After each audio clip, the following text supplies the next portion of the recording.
si la clase dar pausa para descansar Sí, o otra sí. cosa y después aquí para terminar la clase. Ok. Y Grabar. En la patología de la vulva, al igual que el resto de lo que es el cuello, vulva, vagina, cuello, cuerpo uterino, nosotros vamos a tener tanto patología inflamatoria como patología tumoral, maligna y benigna, ¿ok? Entonces, empezando por la patología inflamatoria, la patología benigna de tipo inflamatorio, tenemos que en la vulva podemos encontrar dermatitis de contacto a consecuencia del uso de detergentes, de repente la tela de la prenda. A veces hay personas que son susceptibles a las mujeres que son susceptibles a la licra, ¿ok?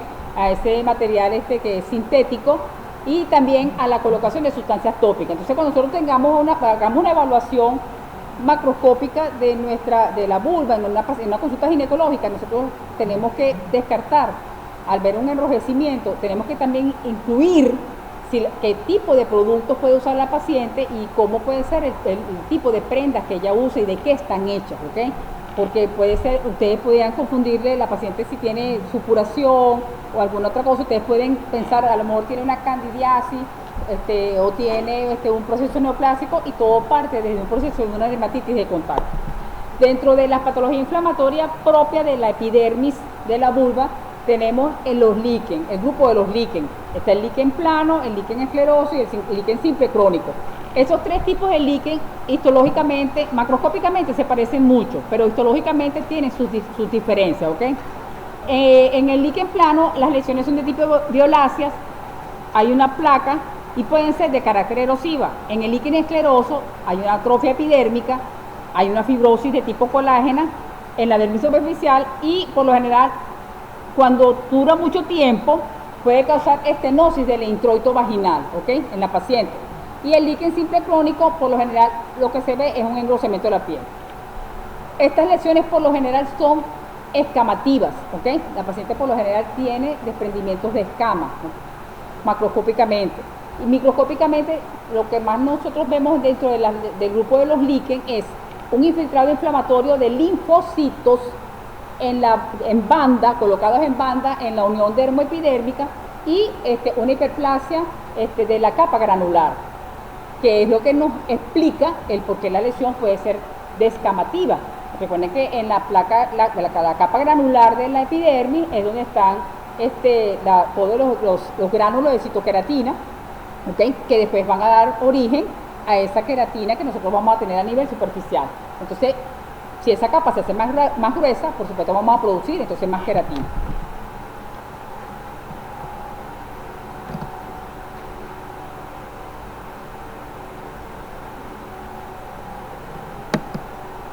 En cuanto a las enfermedades infecciosas en la vulva, tenemos la vulvitis por herpes, ¿okay? Una vulvitis herpética, el virus del papiloma humano, que es una de las más frecuentes actualmente, y las infecciones de carácter micótico, ¿okay?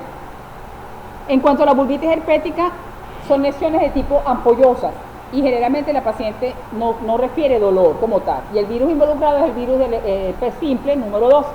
Sin embargo, en algunas condiciones la paciente puede tener inflamación de los ganglios inguinales, ¿okay? Puede referirles dolor en los ganglios inguinales, y ustedes a la exploración van a apreciar esas ampollas en esa zona, ¿okay? en la vulva como tal. El virus de papiloma humano, ustedes saben que hay una gran variedad de virus, de unos de bajo grado, unos que son prácticamente incipientes, unos que son propios de la piel. Recuerden que vulva es piel. Entonces nosotros podemos tener allí pequeñas lesiones exofíticas, pero no necesariamente es el virus que tenga una condición predisponente a un carcinoma, ¿ok?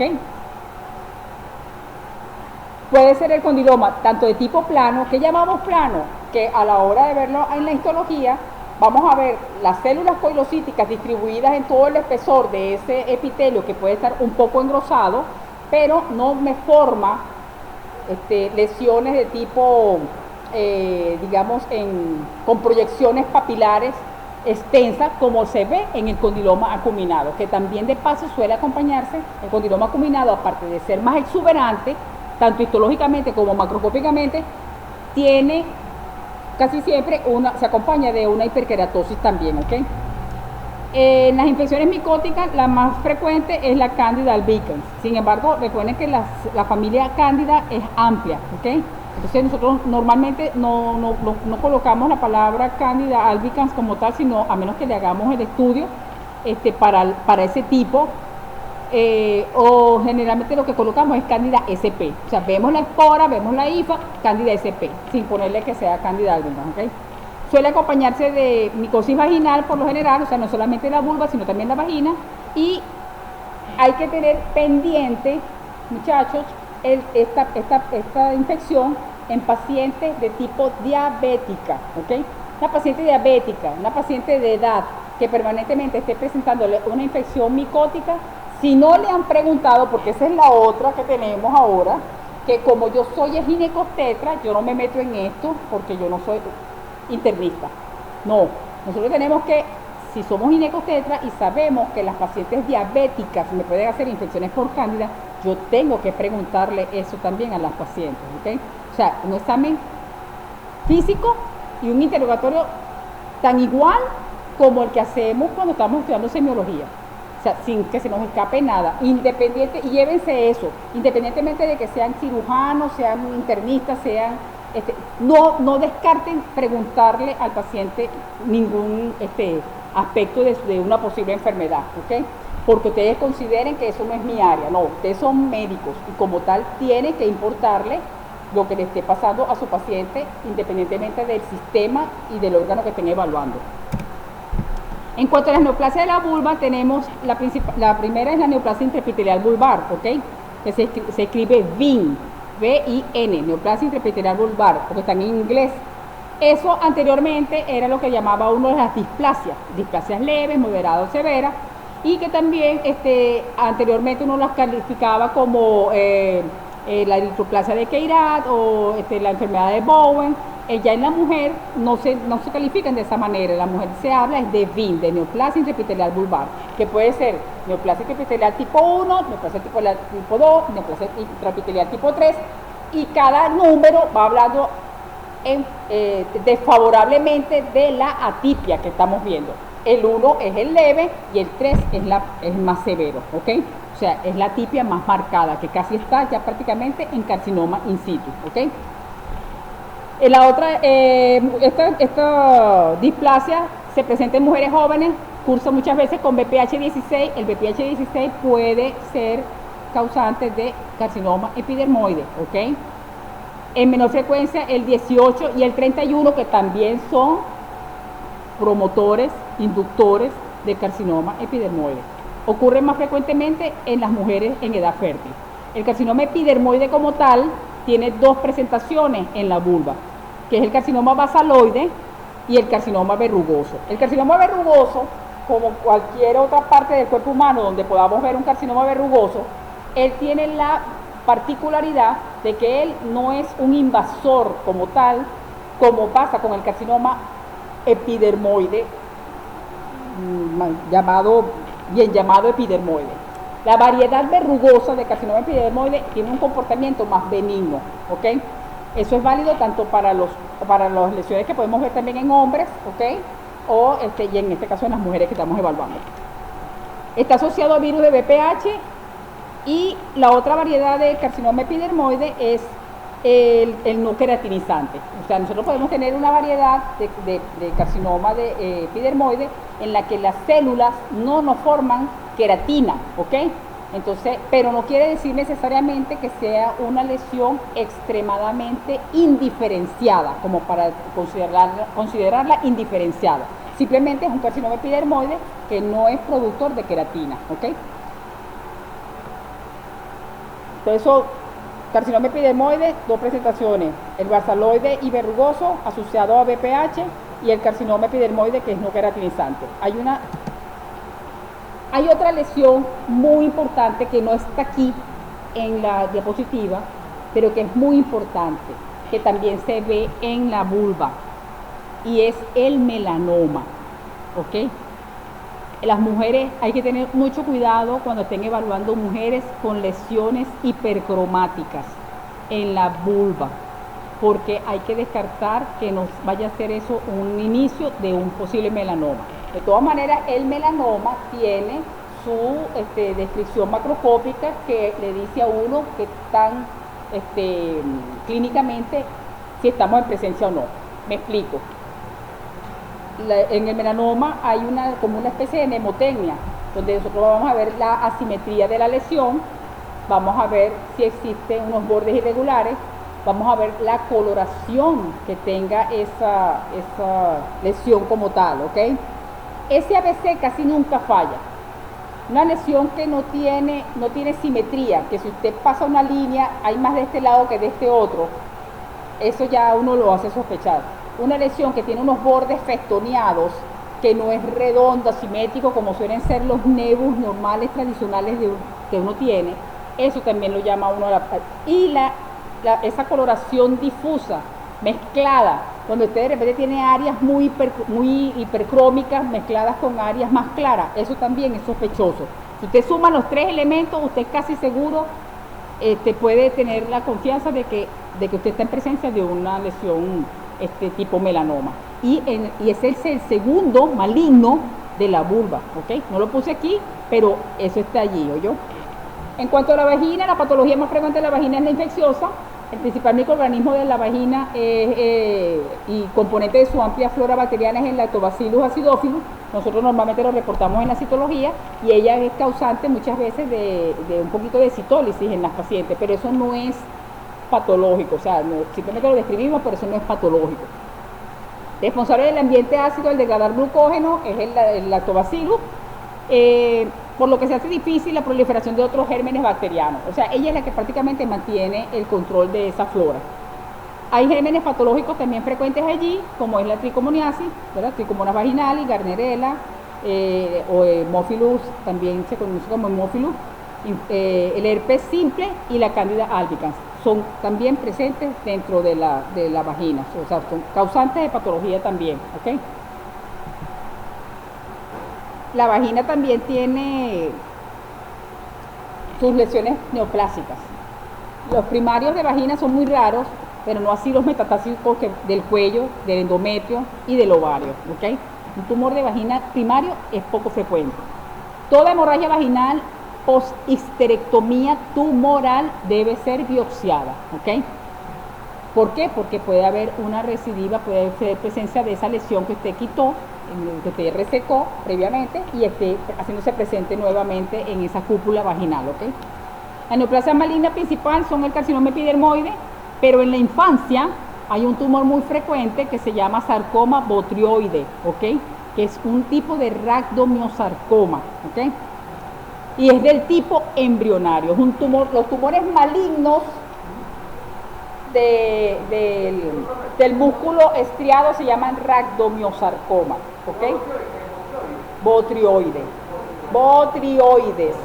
¿ok? Sarcoma botrioides. Se presenta en lactantes y niñas menores de 5 años, ¿ok? ¿Cómo es ese tumor? Generalmente es una masa gelatinosa de tipo polipoide y histológicamente vamos a ver rhabdomioblastos, que es como se llama la célula primitiva de músculo estriado, ¿ok? Estos rhabdomioblastos son de tipo maligno y por lo general esa lesión está protuyendo por la vagina, ¿ok? Y es una patología infantil, el sarcoma botrioide o rhabdomiosarcoma embrionario, que es el otro nombre que tiene, ¿ok? No sé.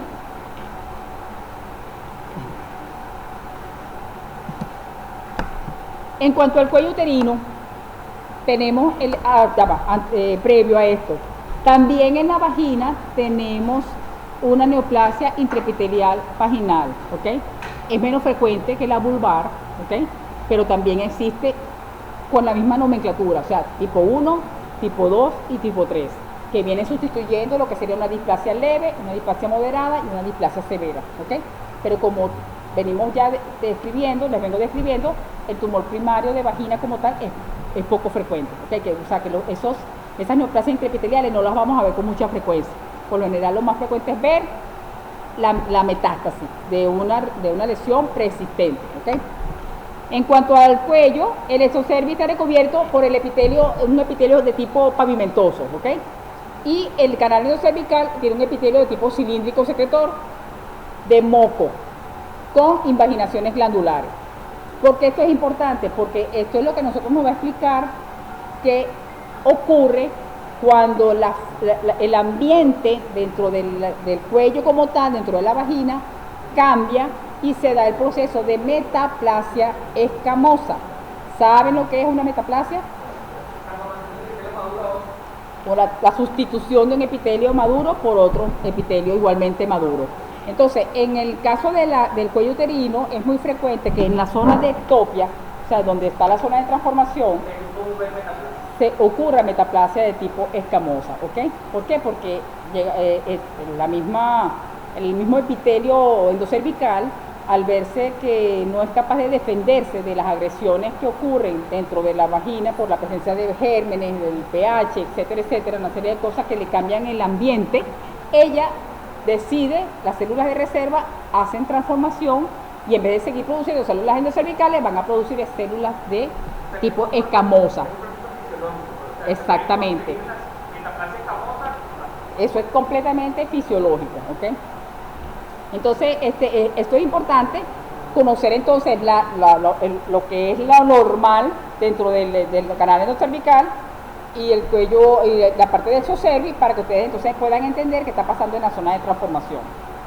En la unión escamocolumnar es en donde se presentan la mayoría de las enfermedades del cervix, ¿ok? Nosotros normalmente, por eso es que es importante que ustedes cuando hacen su estudio de toma de muestra de citología, hagan su Lugol, ¿okay? Su test de Schiller, como debe ser, apliquen su Lugol y se vayan familiarizando con los patrones, o sea, con la coloración, con lo que debe ser la captación, porque entonces así ustedes que pueden plantearse, está pasando algo en esta zona de transformación.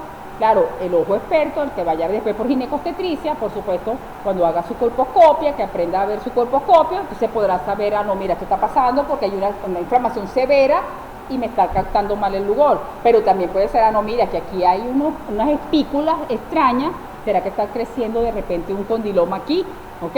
Entonces eso también puede darme una hipocaptación, entonces hay que estar pendiente con eso. En el periodo puberal el epitelio cilíndrico se extiende al exocervix, lo que se conoce como ectropion, ¿ok? Entonces ahí comienza a ocurrir las primeras metaplasias, ¿ok? Antes de la pubertad el pH vaginal es alcalino, pero luego alcanza un pH de 3 que induce a metaplasia escamosa, ¿ok? ¿Qué ocurre en la zona de transformación? La cervicitis crónica es causada por los mismos gérmenes responsables de la vaginitis infecciosa, ¿ok? A veces ustedes pueden tener una paciente con una vaginitis, pero cuando ustedes ven el cuello tiene buena coloración, o sea, ese cuello se está defendiendo, no necesariamente ya tiene que tener una cervicitis, o sea, puede haber una vaginitis, pero no necesariamente una cervicitis. ¿Dónde ocurre principalmente este tipo de vaginitis, entre comillas? Postcoital. Postcoital, como hay un cambio en el pH, las bacterias se activan, algunas las que se sientan que el ambiente les es favorable, o las mismas cándidas, ¿ok? Pueden activarse, pero cuando usted ve la célula del cuello uterino, del exocervix, esa célula está normal, no tiene cambios que hablen a favor de una inflamación, o sea, su núcleo es pignótico, su núcleo es hipercromático, ligeramente hipercromático, no tiene variaciones de ningún tipo. Citológicamente, una célula inflamatoria normalmente agranda el núcleo, la relación núcleo-citoplasma se altera, donde disminuye considerablemente y prácticamente la célula superficial, recordemos cómo va las células del epitelio exocervical, basal, parabasal, célula intermedia y célula superficial, de la membrana basal hacia arriba, ¿ok? Basal, parabasal, intermedia y superficial. Y eso es lo que reportamos en la citología. Entonces, ¿qué pasa? Que si nosotros tenemos unas células superficiales que tienen un núcleo parecido al de unas células intermedias, algo está pasando allí. Puede ser o un problema de maduración o puede ser un problema de tipo infeccioso. ¿Cómo descartamos si es de tipo infeccioso? Bueno, cuando comenzamos a ver que hay más hipercromasia nuclear y el fondo como tal de esa citología es un fondo generalmente purulento, es un fondo que está acompañado de abundantes células polimorfonucleares neutrófilos, ¿ok? y generalmente vamos a ver el causante, ya sea el hongo, ya sea la tricomona o ya sea la bacteria, llámese Gardnerella o Haemophilus vaginalis, ¿ok? O simplemente Coccus, que no necesariamente son Gardnerella, pero recuerden que ahí hay una gran cantidad de gérmenes de cocos gran negativos también, que pueden en algún momento aprovechar estos desbalances. La hiperplasia endocervical microgranular aparece sobre todo en el embarazo y en mujeres que toman anticonceptivos orales. Eso es importante porque a veces la hiperplasia endocervical microgranular puede aparecerse al estudio ginecológico y da una coloración irregular. Entonces pudiera confundirse con un adenocarcinoma macroscópicamente, o al momento de la coloración confundirse con un adenocarcinoma del endocervix, pero en realidad es un proceso benigno, ¿okay? Es una hiperplasia, ¿okay?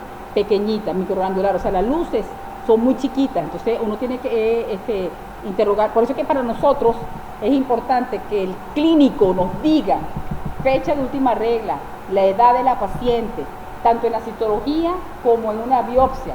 Esto es fundamental en la patología ginecológica, conocer la edad de la paciente y la fecha de la última regla y cualquier otro antecedente de interés ginecológico que pueda tener la paciente como tal. Las cuántas gestas, todos esos detalles, ¿ok?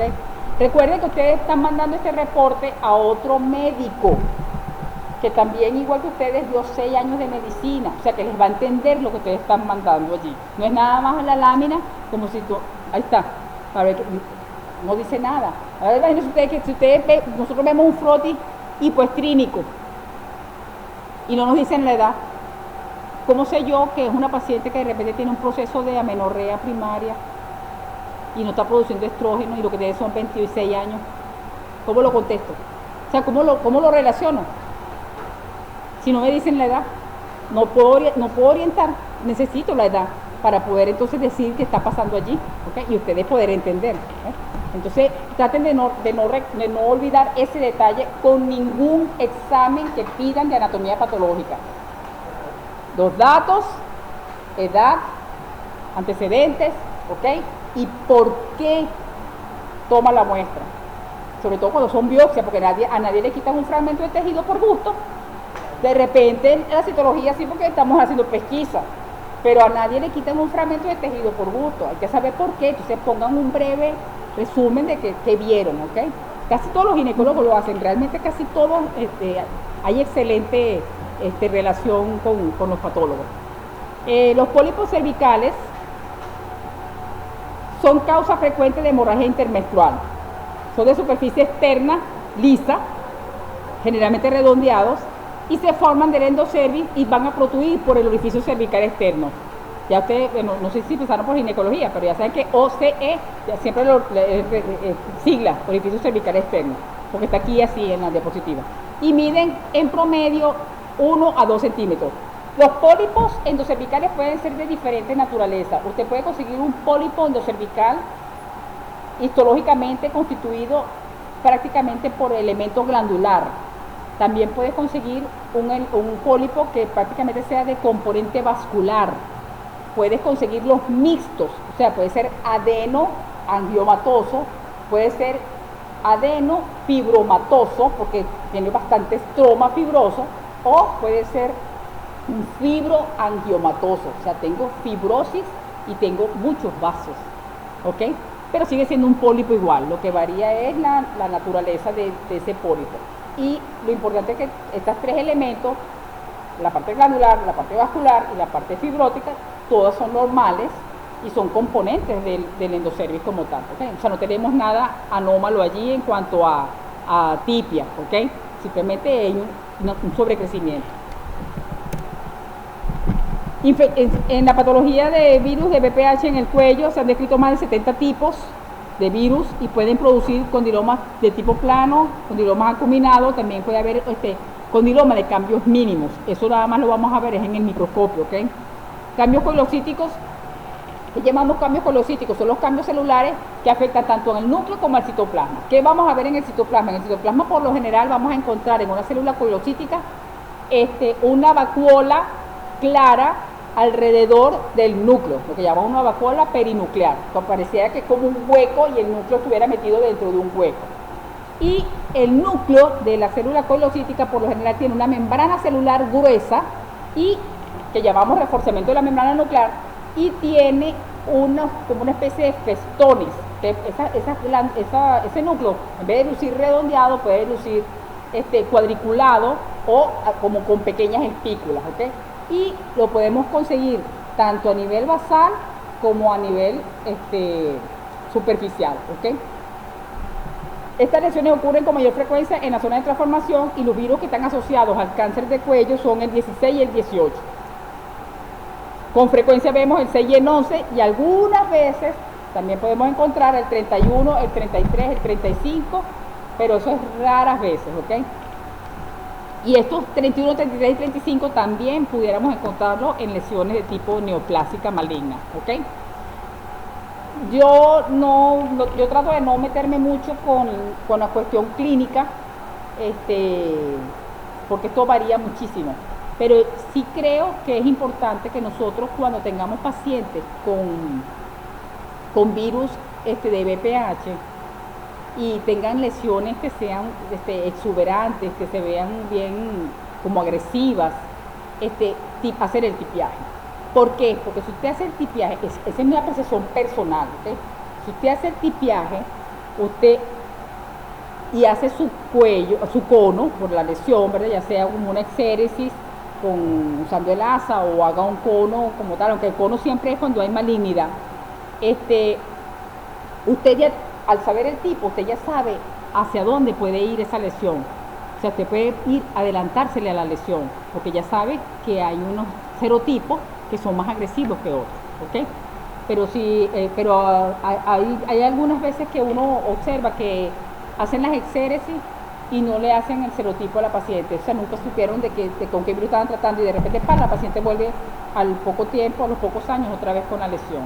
Entonces, recordemos que esto también incluye atender a la pareja, ¿ok? Tanto no solamente la fémina con el problema que tenga en su cuello uterino, también hay que atender al esposo, a la pareja que ella tenga, ¿ok?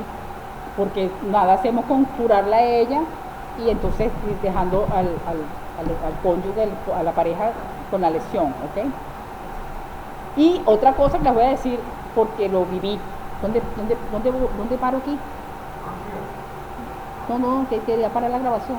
Bueno, yo conocí un caso de una joven que tenía siempre tuvo un solo compañero, y fue con quien se casó. La joven a los 5 años hizo una lesión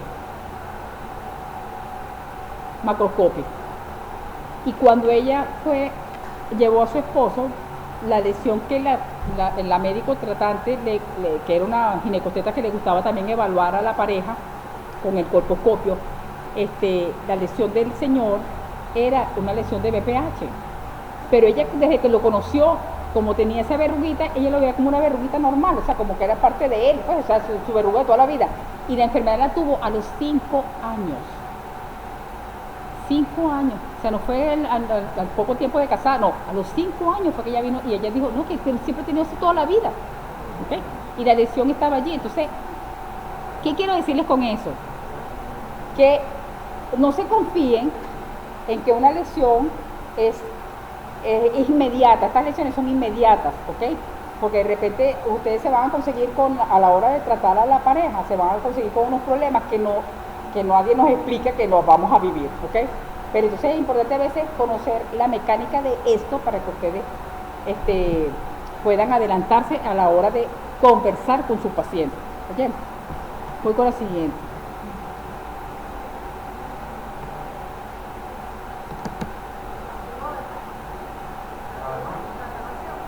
No, estoy grabando. La neoplasia intraepitelial cervical constituye un precursor del cáncer de cuello uterino. O sea, los NIC, lo que llamamos NIC. El NIC1 representa lesiones en el tercio inferior. Recuerden que estamos hablando de la capa basal hacia la superficial. El tercio inferior, por lo general, es lo que corresponde al NIC1. ¿Qué vemos allí? Ahí tenemos una hiperplasia de la capa basal, por lo general. Y algunas células pueden tener un aspecto tipo coilo, ¿ok? De tipo coilocítica. En el NIC2, las células ocupan hasta el tercio medio del epitelio y se aprecia diferenciación en la capa superficial. ¿Qué es la diferenciación? Las células basales por lo general tienen una orientación vertical en su núcleo y en la medida que ellas van madurando, que pasan de parabasal a intermedia y superficial, aparte que el núcleo se va haciendo cada vez más chiquito, se va horizontalizando, ¿ok? Entonces, esto que dice aquí, y se aprecia diferenciación en la capa superficial, es porque la capa superficial es, las células están en horizontal, ¿ok? Y podemos ver células superficiales normales, ¿ok? En el NIC3, las células atípicas ocupan todo el espesor del epitelio y representan un carcinoma in situ. Es decir, nosotros vamos a tener casi que todo el espesor de células de tipo vertical. Algunas, otras hasta pueden estar inclinadas, o sea, hay una pérdida total de la polaridad. Eso es lo que llamamos pérdida de la polaridad. Que usted crezca vertical y se vaya haciendo redondeada hasta llegar a horizontal y eso usted crezca todo el tiempo de una sola forma, eso se llama pérdida de la polaridad, ¿ok? El otro detalle que hay aquí con el NIC3, las mitosis. Si nosotros encontramos mitosis en un proceso de NIC que pareciera que no ocupa todo el epitelio, pero tenemos mitosis atípicas en esa zona del tercio externo, eso lo calificamos como un NIC3, ¿ok?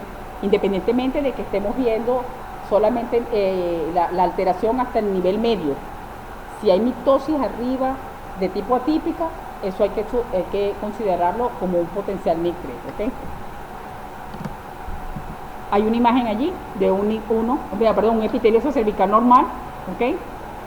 Esa vacuola que ustedes ven allí, fíjense que la célula es completamente clara, no son células coilo, es una célula completamente clara, porque acuérdense que ahí hay glucógeno presente y es lo que le da ese aclaramiento a la célula. Abajo, como ustedes verán en la unión del epitelio con el corion, esa línea basal, fíjense que se ve de una sola capa. Ahí se ve el detalle, que se ve como más negrito, más grueso, que es una sola capa, ¿ok? ¿Ustedes lo están viendo en su teléfono? Ok, bueno. Tienen una imagen de neoplasia intraepitelial cervical, NIC1, que les va a permitir apreciar cómo el núcleo se hace más grande, lo van a poder ver. Y tienen una de NIC2 donde ya se ve la alteración que les estoy hablando de la polaridad y cómo se ve arriba todavía las células de manera horizontal con diferenciación. Y tienen una imagen de una neoplasia intraepitelial cervical NIC3, ¿ok? En cuanto a la patología endometrial, en endometrio tenemos inflamatorias y tumorales, tanto benignas como malignas. La endometritis aguda generalmente está asociada al embarazo, la endometritis crónica a enfermedad inflamatoria pélvica, a la presencia de dispositivos intrauterinos y a la gestación reciente. Es importante en la endometritis de tipo crónica, nosotros tenemos, para poder hacer el diagnóstico de una endometritis, nosotros tenemos que conseguir plasmocitos. Mientras no tengamos plasmocitos allí, nosotros no podemos calificar eso como una endometritis, ¿ok? Es un detalle. Tiene que haber plasmocitos, si no los vemos, no hay, ¿ok? Endometriosis es el crecimiento ectópico del endometrio fuera del útero. Endometriosis, crecimiento de endometrio, de tejido endometrial, de tejido que incluye estroma, glándula y estroma, fuera del útero. Entonces, en el ovario es una endometriosis. En el piso pélvico es una endometriosis. En la pared abdominal, ¿por qué creen ustedes una causa de crecimiento de epitelio endometrial, de tejido endometrial en el abdomen? Cesárea, la primera causa. ¿Okay? A la hora de la cesárea, se siembra a veces en el abdomen y la paciente consulta al poco tiempo con una lesión allí, una masa, un nódulo, etc. Y cuando uno lo muestrea, le hacen seres y uno lo muestrea, consigue glándulas endometriales y estroma allí presente con el tejido fibroconectivo rodeándolo, que no es lo usual, ¿ok? No, el acceso de pared es infeccioso bacteriano por lo general, ¿ok? En el caso de las embarazadas, de las gestaciones, perdón, y de las cesáreas, es que durante el proceso de la cesárea puede haber contaminación de la pared con el tejido endometrial. Acuérdate que estás haciendo la histerotomía, ¿ok? Entonces, ahí, en ese momento puede haber una siembra y la paciente puede entonces desarrollar su epitelio endometrial allí, su tejido endometrial, perdón, tranquilamente, y se va a comportar como un nodulito. Al tiempo es bastante frecuente, es muy frecuente. ¿Ah?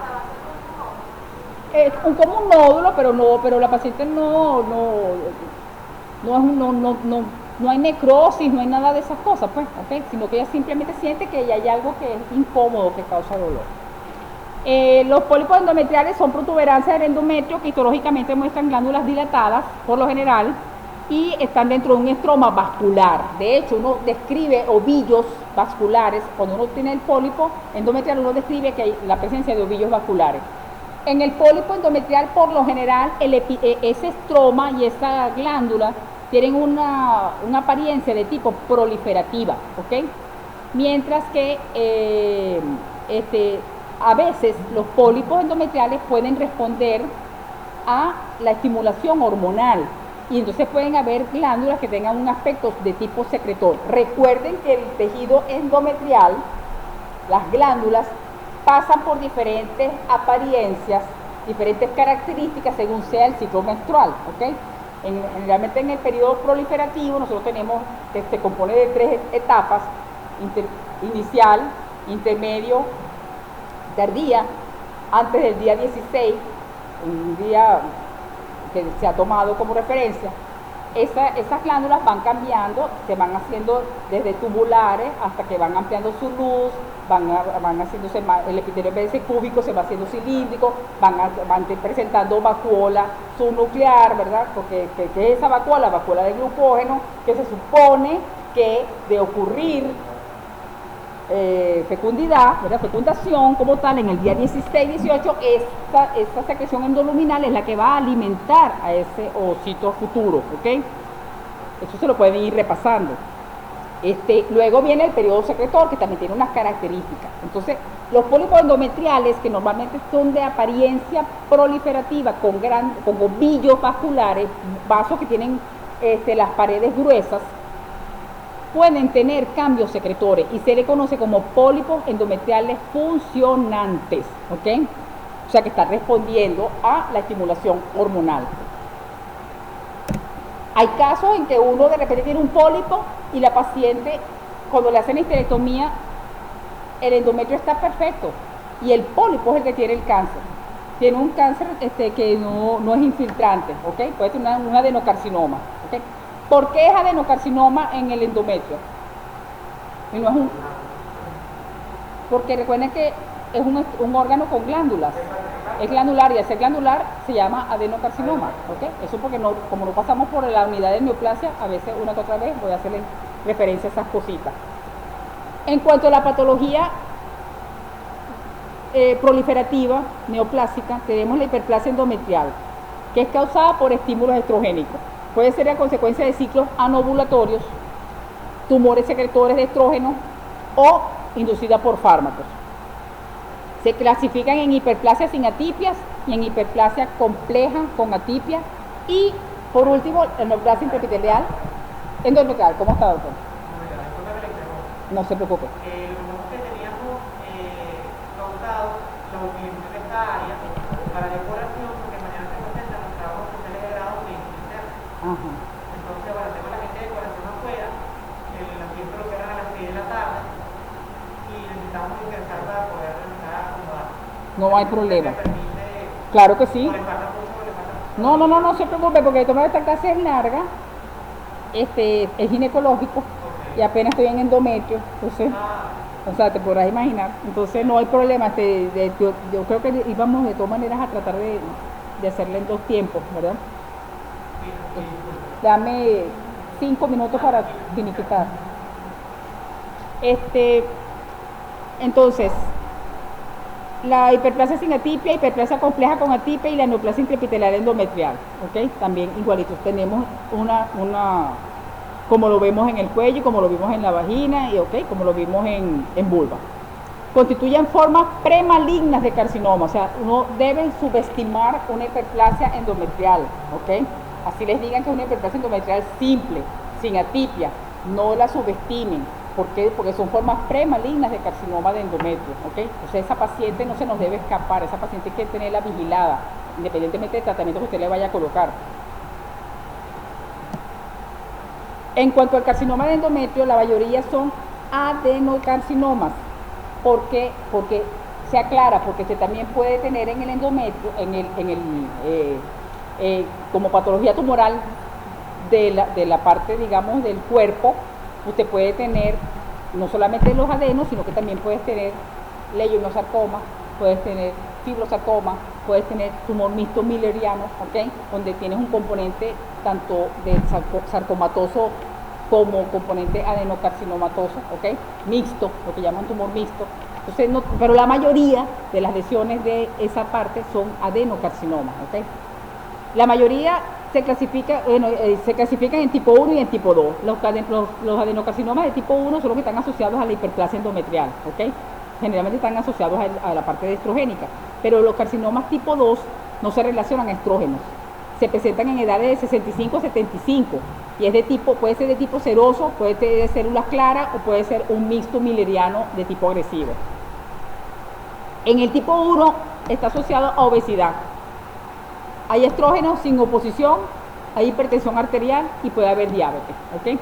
Entonces, esa es la última clasificación que hay con respecto al endometrio. Tengo un artículo que después se los voy a hacer llegar, porque bueno, yo sabía que esto no me extraña, esto no me sorprende que esto quede aquí hasta la mitad, porque realmente esto es muy largo. Y a pesar de que estoy prácticamente nombrando los títulos, fíjense que no da para... no da. Y ovarios, bueno, ni hablar. Esta prueba nos va a ayudar un poquito aquí, como en materia de esta, nos va a ayudar un poquito a no, va a ser una sola. Vamos a parar esto. Vamos a darlo. Ya va. Ah, bueno, aquí tenemos una fotico bien chévere. Tienes aquí las imágenes, vienen las imágenes de adenocarcinoma, lo que es la adenomiosis que le iba a mencionar, pero que es patología benigna, ¿sí? Vamos a parar